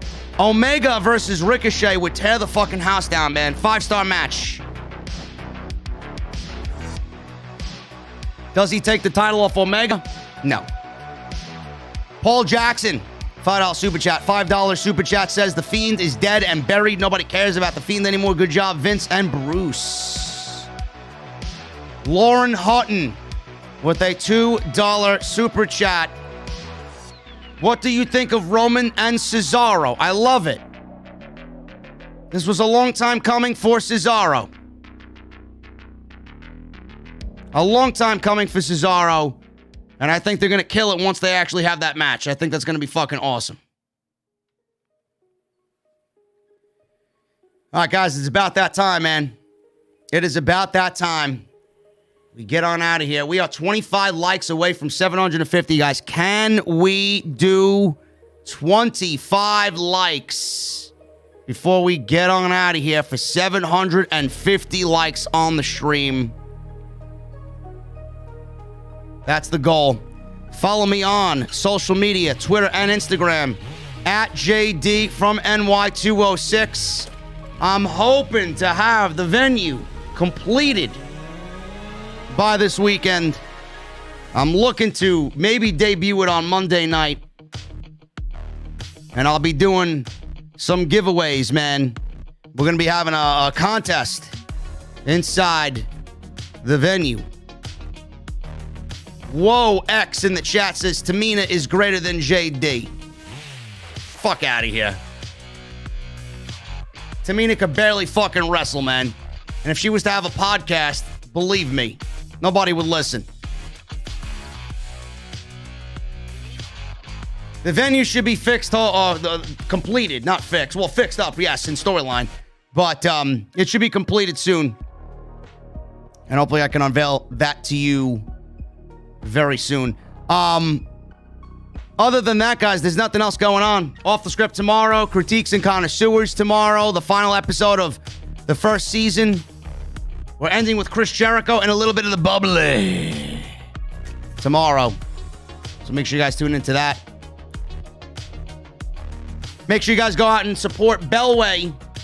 Get Bellway.com. Use code SCRIPT20 at checkout for 20% off, man. If you guys want to lose some extra weight, Bellway Fiber is the product for you. And if you guys want to go and check out all the other videos that you might have missed on the channel, go and do that. Links are down in the description below. And please hit that subscribe. Thank you for 776 likes. You guys blew past 25. Hit that subscribe button down below and make sure you guys turn on that bell for all notifications. Guys, I'm getting out of here. I got my cold beverage and I got my Bellway Super Fiber. Windows are down. Mustang is ready to go. Give me those guitar emojis in the chat and that music. Full blast. You know what time it is. I'll see you guys tomorrow for OTS at 5 p.m. See you guys later.